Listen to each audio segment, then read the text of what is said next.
I never believed in ghosts until I saw my father standing at his own grave. It was October 15th, exactly 1 year since we buried him. The morning air carried that peculiar autumn chill that settles into your bones, the kind that makes you pull your coat tighter even though you know it won't help. I'd driven 3 hours from Houston to this small cemetery in Brownsville, right near the Texas-Mexico border, carrying a bouquet of yellow roses, his favorite. The cemetery was nearly empty. A groundskeeper trimmed hedges near the entrance, and somewhere in the distance, I heard the low rumble of traffic from Highway 77. I walked the familiar path to his grave, my shoes crunching on the gravel. The headstone read, Miguel Rodriguez, beloved father and judge, 1944 to 2024. I knelt down, brushing away some fallen leaves. That's when my phone buzzed. I almost ignored it. These moments felt sacred, and I'd driven all this way specifically to disconnect, to remember, to grieve properly. But something made me look. The message was from a number I didn't recognize. Emma, don't react. Smile like you're remembering something happy. My breath caught in my throat.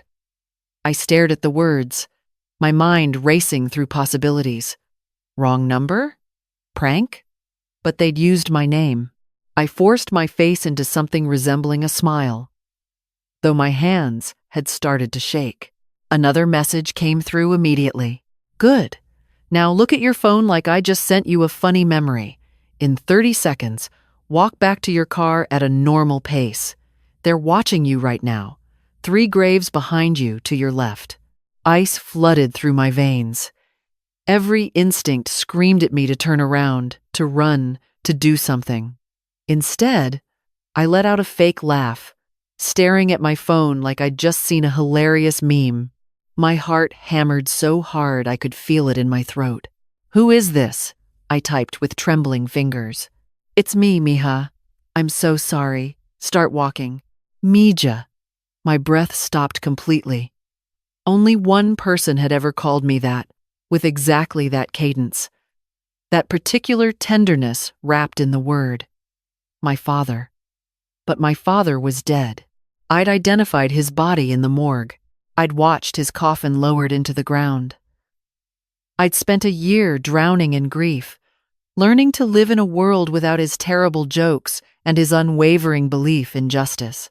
I stood up slowly, slipping my phone into my pocket.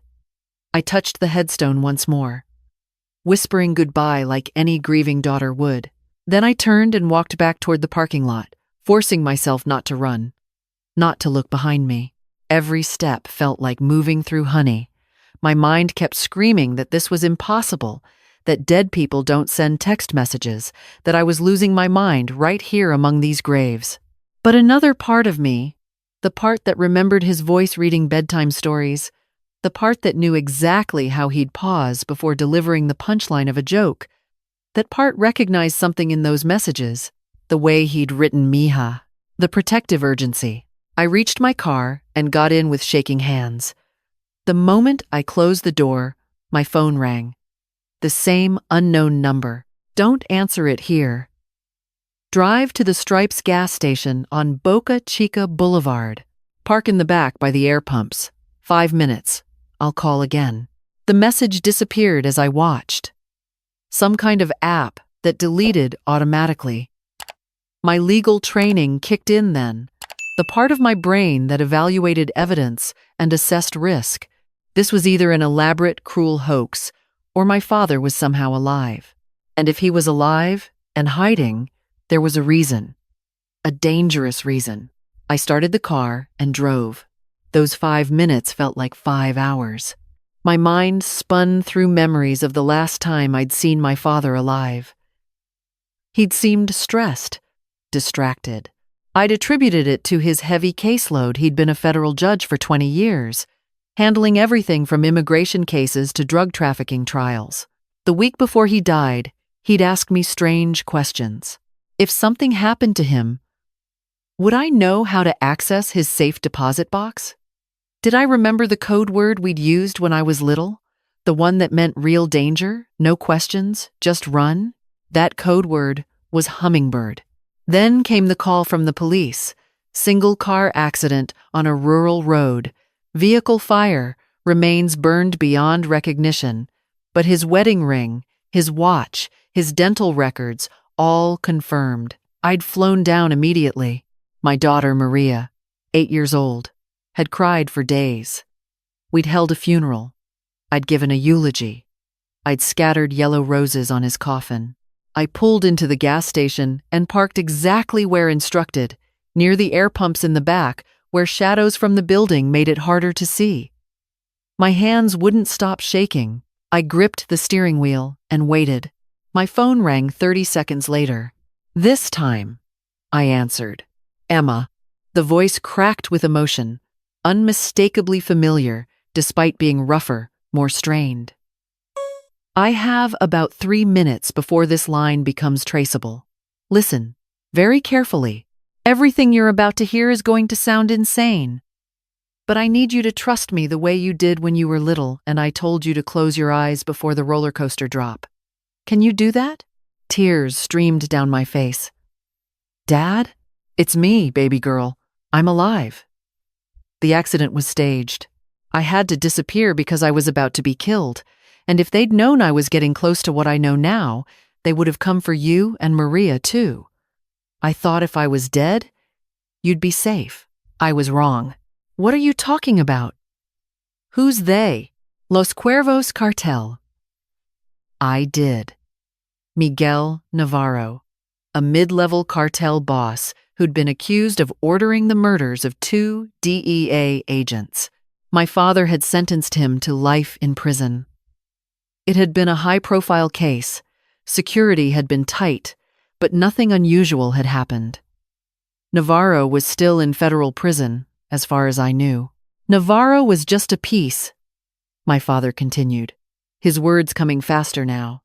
The trial exposed connections, financial trails I saw in discovery that the prosecutors missed, money laundering through a network of used car dealerships, but the amounts were too large, too organized. I started investigating on my own. Stupid, I know, but I found something bigger, connections that went up to law enforcement, prosecutors, even other judges. People who were supposed to be fighting the cartel were on their payroll. My legal mind struggled to process this. If you found evidence, why not go to the FBI? Why fake your death? Because I didn't know who to trust, Emma. I had evidence on my laptop, documentation of financial transfers, recorded phone calls. The night before I was going to go public, someone broke into my house. I wasn't there. I was at the courthouse working late. They didn't take anything. They left a photo on my desk, a photo of Maria at her school playground. The world seemed to tilt. Oh, God. I knew then that if I went public, they'd kill me and come after you both. So I made a deal with someone I trusted. James Chen, an old DEA contact from my years as a prosecutor. We staged the accident. A body from the morgue, my personal effects, burned hot enough to prevent identification, but not enough to destroy my ring and watch. James falsified the dental records. I've been in hiding ever since, gathering more evidence, trying to find a way to expose all of them without getting my family killed. Where are you now? I can't tell you that. Emma, I need you to listen. They know I'm alive. Someone talked, or they figured it out somehow. 2 days ago, they grabbed Maria. The words didn't make sense at first. My brain refused to process them. What? No. Maria's at school right now in Houston. I dropped her off Friday morning before I drove down here. I talked to her last night before bed. That was Friday. Emma, it's Sunday. When did you last actually see her? Not talk to her on the phone, see her. Friday morning. I dropped her at school, then driven straight to Brownsville, planning to visit the grave today and drive back this afternoon. Maria was staying with my mother for the weekend. I'd called Saturday night, and my mother had said Maria was in the shower. I'd talked to Maria for 2 minutes. She'd sounded fine, maybe a little quiet, but I'd attributed that to tiredness. Oh God, no. My hands flew to my mouth. They have her baby. They took her from your mother's house sometime Saturday morning. Your mother doesn't know they left someone who looks like Maria from a distance. When you call, they put Maria on the phone for a few minutes, just enough to keep you from suspecting. But Emma, I've seen the surveillance. She's being held in a house near the border. They're using her as leverage to draw me out. I couldn't breathe. My daughter, my 8-year-old daughter who still slept with a nightlight and who'd just learned to ride a bike without training wheels, in the hands of cartel members because of my father's investigation, because of justice he'd pursued. Rage and terror warred inside me, both so intense I thought I might vomit. What do they want? Me to surrender, and all the evidence I've gathered to disappear. They've given me 48 hours. That was yesterday morning. Emma, I have 24 hours left, but I can't do what they want. If I give them that evidence and let them kill me, there's no guarantee they let Maria go. Even if they do, they might come back for her later. The only way out is to expose everything, go so public they can't touch any of us without bringing down massive federal attention. How? I was crying now, great gasping sobs that made it hard to talk. How do we do that? I'm an immigration lawyer, Dad. I handle deportation cases and visa applications. I don't know how to fight a cartel. I don't know how to find my daughter. You're not going to fight them. We are. Together. But first, I need you to do something very difficult. I need you to go to the police station here in Brownsville. Report Maria missing. That starts an official investigation, creates a paper trail. It also tells the cartel that you're not going to be quiet or compliant. Won't that make them hurt her? No. They need her alive and unharmed to keep me cooperative. The moment they hurt her, they lose all leverage. But Emma, when you go to the police, there's something you need to know. There are officers on the cartel's payroll. One of them is Detective Robert Yates. He'll probably be the one who takes your statement. He's going to seem very helpful, very concerned. He's going to offer to drive you somewhere safe, to help coordinate with Houston PD, to personally handle the case. Do not get in a car with him. Do not trust anything he says. When you leave that station, you'll be in danger. My lawyer's brain, the part trained to think logically even in crisis, started cataloging what I needed to do. Document everything. Create redundancies. Make sure that if something happened to me, the truth would still come out. What happens after I leave the station? There's a woman named Sarah Chen, James's daughter. She's an investigative journalist with the Texas Tribune. She's been helping me compile the evidence. I'm sending you her number now. After you leave the police station, call her. She's going to meet you at the public library on Paredes Line Road. It's public enough to be safe, and she'll have a laptop with copies of everything I've found. The plan is to publish the story online, all of it at once. Every name, every transaction, every connection, while simultaneously sending copies to the FBI, the Texas Attorney General, and the Justice Department. We go nuclear, full exposure. And Maria? His voice broke. James is working on that. He's tracked her to a house in Olmedo, just north of Brownsville. We have eyes on the location. The moment we publish the story, we're calling in a raid, FBI, DEA, everyone. But Emma, I won't lie to you. The next 24 hours are going to be the most dangerous of your life. These people are desperate, and they're ruthless. I've spent a year preparing for this, but I can't guarantee we all survive it. I wiped my eyes, forcing myself to think clearly. I'm a mother. I'll do whatever it takes. I know you will.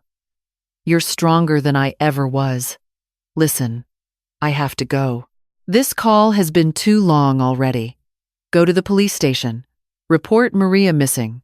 When Yates offers to help, decline politely, leave quickly, call Sarah. Everything else will unfold from there. Emma, yes? I'm sorry. For all of it. for putting you and Maria in danger, for making you think I was dead, for the year of grief you've carried. If I could go back and change it, I would. But we can't go back. We can only go forward. And right now, forward means fighting. I love you, Dad. I love you too, mija. Te quiero más que a mi vida. Now go. Save your daughter, save yourself, and let's make these bastards pay. The line went dead. I sat in that gas station parking lot for maybe 30 seconds, letting myself feel the overwhelming cascade of emotions, shock. Grief transformed into relief, then back into terror, rage at my father for the deception and gratitude that he was alive. And underneath it all, the primal fear of a mother whose child is in danger. Then I put the car in drive and headed to the police station. The Brownsville Police Department was a squat brick building that looked like it had been built in the 70s and barely maintained since. I parked in the visitor lot, checked my face in the mirror red-eyed, pale, but that would actually help sell the story, and walked in with my phone clutched in one hand and my purse in the other. The lobby smelled like old coffee and industrial cleaner. A woman behind bulletproof glass looked up from her computer. "I need to report a missing child," I said. And my voice only shook a little. "My daughter. She's 8 years old. I think she's been kidnapped." The woman's bored expression transformed immediately into sharp attention. "Stay right here. I'm getting a detective." She disappeared through a door, and I stood in that lobby, counting my heartbeats, trying to remember everything my father had said. Don't trust Yates. Don't get in a car. Leave quickly. The detective, who came out 2 minutes later, was exactly what I expected. Middle-aged, slightly overweight, with kind eyes and an expression of concerned authority. He wore a rumpled dress shirt and a badge clipped to his belt. "Mrs. Rodriguez? I'm Detective Robert Yates. Please, come with me. We're going to figure this out." There it was. My father had been right. I followed Yates back to a small interview room with gray walls and a table scarred with coffee rings. He gestured for me to sit, then settled across from me with a notepad. "Tell me everything." I did, sticking as close to the truth as possible while omitting anything about my father being alive. I explained that Maria had been staying with my mother in Houston, that I'd driven to Brownsville for a personal matter, that when I'd tried to call this morning, I'd gotten a strange feeling something was wrong. I'd called my mother, who said Maria was fine, but something in her voice was off. I'd asked to video chat, and my mother made excuses. Now I was terrified. Yates wrote it all down, nodding sympathetically. "This must be incredibly frightening. Have you received any ransom demands? Any threats?" "No. Nothing. And your mother, is it possible Maria is fine and your mother is just having an off day?" "Maybe. But my gut tells me something's wrong. Call it a mother's intuition." He leaned back in his chair. "Here's what I think we should do. I'm going to contact Houston PD right now. Have them do a welfare check on your mother's address. Meanwhile, I'm going to drive you to a safe location. We have a facility specifically for families in crisis situations. You'll be comfortable there, and we can coordinate the investigation from a secure location. How does that sound?" Every word out of his mouth sounded reasonable, helpful, exactly what a good detective should offer. And that's how I knew my father was right. "That's very kind," I said carefully, "but I think I'd rather go to a hotel. I need to make some calls, contact some family members, and I'd prefer to do that privately. You have my number. Please call me as soon as Houston PD checks on my mother and Maria." Something flickered across his face. Just for a second. Disappointment? Frustration? Then the concerned mask was back in place. "I really think you'd be safer at our facility." "I appreciate that. But I've already booked a room at the Holiday Inn on Ruben Torres Boulevard. I'll be there. Please call me with any updates." I stood up before he could argue further. He stood too, and for a moment I thought he might physically block the door. Instead, he smiled, but it didn't reach his eyes. "Of course." We'll be in touch very soon. Mrs. Rodriguez, one more thing. Do you have any idea why someone might target your daughter specifically? Any enemies? Any situations from your legal work that might be relevant? No, I lied. I'm just an immigration lawyer. I help people with paperwork. Right. Well, we'll explore every avenue. Drive safe. I walked out of that police station with my skin crawling, feeling his eyes on my back. I didn't go to my car. Immediately. Instead, I walked briskly to a coffee shop 2 blocks away, ducked inside, and immediately called the number my father had sent me. A woman answered on the first ring. Emma? Zara Chen? Thank God. Are you okay? Did you go to the police? Yes. Detective Yates, just like my father warned. He tried to get me to go with him to some secure facility, which would have been a death trap. Listen, I'm at the library on Paredes Line Road, 2nd floor, southeast corner by the local history section. There are enough people here that it's safe for now. How soon can you get here? 15 minutes. Come straight up. I'll be wearing a red cardigan. And Emma, from this point forward, assume you're being followed. Don't look behind you. Don't act paranoid. Just be aware. These people are watching. The library was a modern building with lots of glass and natural light, utterly at odds with the darkness of what I was living through. I found Sarah Chen exactly where she said she'd be, a woman in her early 30s with sharp eyes and an open laptop. She looked up as I approached, gave a tiny nod, and gestured to the chair across from her. Sit. Act like we're old friends catching up. Smile occasionally. I sat, forcing a smile that felt like a grimace. You have the evidence? All of it.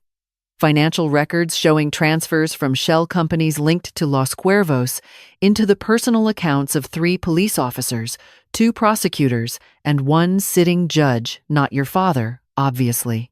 Recorded phone conversations, surveillance photos. The network is extensive. Your father spent a year documenting everything, and it's airtight. She turned the laptop slightly so I could see the screen. This is the article I've written. 5,000 words, with links to all the source documents. The moment I hit publish, it goes live on the Texas Tribune website, and copies get automatically sent to every law enforcement agency and media outlet in Texas. When do we publish? That's the question.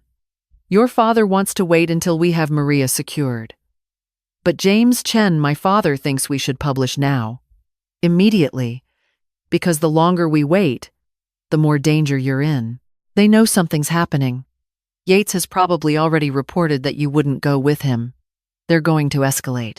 What does my father say? He says it's your choice. You're her mother. I looked at that article on the screen, at the carefully compiled evidence of corruption and murder and conspiracy.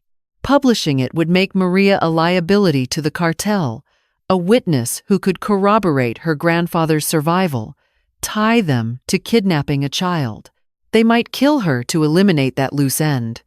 But not publishing meant waiting, gave them more time to move her, to hurt her, to slip away. Where is she right now? What do we know about the house? Sarah pulled up another window. Surveillance photos of a modest home in Olmedo, surrounded by other similar houses, residential neighborhood. 3 men visible on the property, probably more inside. They've kept her in a back bedroom, curtains closed. James has a team ready to go and former DEA agents he trusts, people who owe him favors. But it's risky. If the raid goes wrong, Maria could be caught in the crossfire. My hands clenched into fists. Every choice was impossible. Every option led to potential disaster. Then I thought about my father, about the year he'd spent in hiding, gathering evidence, trying to find a way to protect his family while exposing the truth. He'd taught me, when I was young, that justice wasn't always clean or simple. Sometimes it required sacrifice. Sometimes it required courage. Publish it, I said, right now. Sarah's fingers hesitated over the keyboard. Are you sure? No. But I'm a lawyer, Sarah. I know that the worst thing you can do in a crisis is nothing. Waiting just gives them time to regroup. We go now. Full force, maximum attention. We make so much noise that they can't hurt Maria without bringing down the entire federal government on their heads. She studied my face for a long moment, then nodded. Your father said you were tough. He was right. Her fingers flew across the keyboard.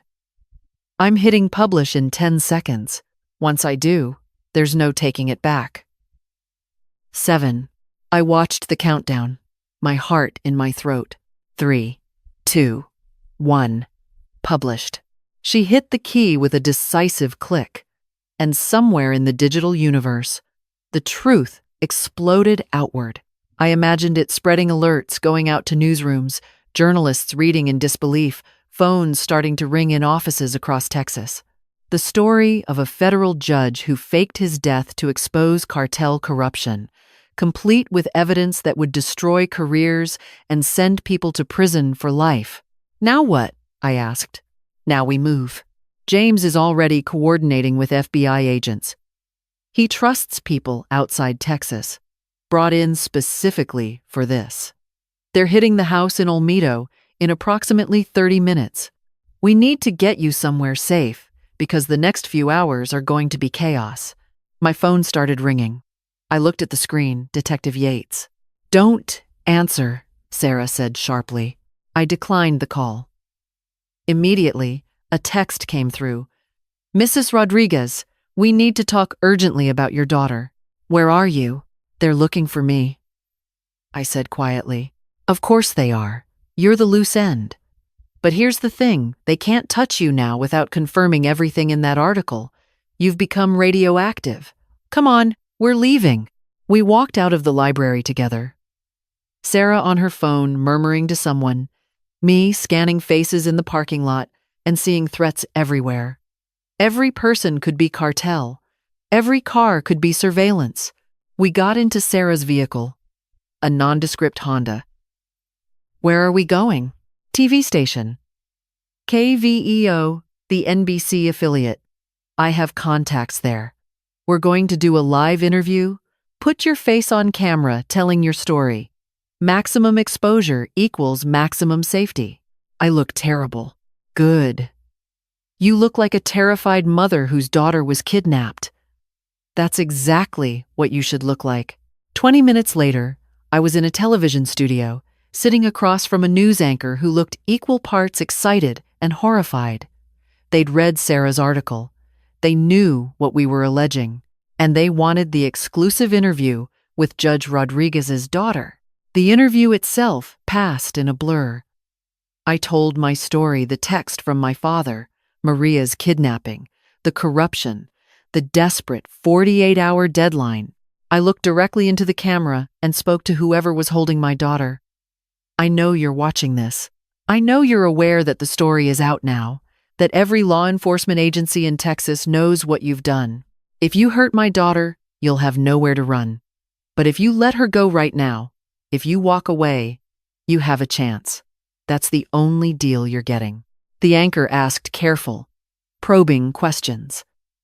I answered as truthfully as I could. And somewhere, I knew my father was watching, and so were the men who'd taken Maria. My phone rang again as we finished the interview. A number I didn't recognize. Emma Rodriguez, I answered. Emma, it's James Chen. We got her. We went in 5 minutes ago. Your father is on his way to the FBI field office in Houston to give his statement. It's over. I dropped the phone. Sarah caught me as my knees buckled, as a year's worth of grief and fear and adrenaline finally crashed through my body in great shaking sobs. Maria was safe. My father was alive. The truth was out. It wasn't until much later, after the FBI picked me up from the TV station, after I was reunited with Maria at a secure location in Houston, after I held my daughter and felt her heartbeat against mine, and whispered promises I intended to keep, that I learned the full cost of our victory. The raids, based on my father's evidence, resulted in 37 arrests across Texas. 2 police officers, 3 cartel members, and a prosecutor were taken into custody within hours. Detective Robert Yates was found trying to cross into Mexico and was arrested at the border. The financial records led to seizures of millions in cartel assets.